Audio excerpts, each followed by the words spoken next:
తెలంగాణకు వాతావరణ కేంద్రం అలర్ట్ జారీ చేసింది. రాష్ట్ర వ్యాప్తంగా మరో 4 రోజులు భారీ నుంచి మోస్తరు వర్షాలు కురుస్తాయని తెలిపింది.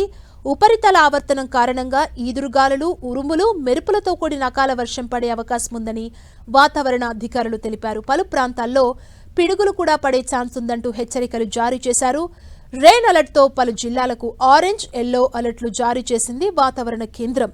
కొమ్రంభీం, మంచిర్యాల, ములుగు, వరంగల్, సిద్దిపేట, భద్రాద్రి కొత్తగూడెం, జనగాం, యాదాద్రి భువనగిరి, హైదరాబాద్, మెదక్, కామారెడ్డితో పాటు పలు జిల్లాల్లో ఆరెంజ్ అలర్ట్ జారీ చేయగా ఆదిలాబాద్, నిర్మల్, నిజామాబాద్, పెద్దపల్లి, సిరిసిల్ల, కరీంనగర్, సూర్యాపేట జిల్లాలకు ఎల్లో అలర్ట్ జారీ చేసింది. ఈ జిల్లాల్లో గంటకు సుమారు 40 నుంచి 50 కిలోమీటర్ల వేగంతో ఈదురుగాలులు వీస్తాయని తెలిపింది.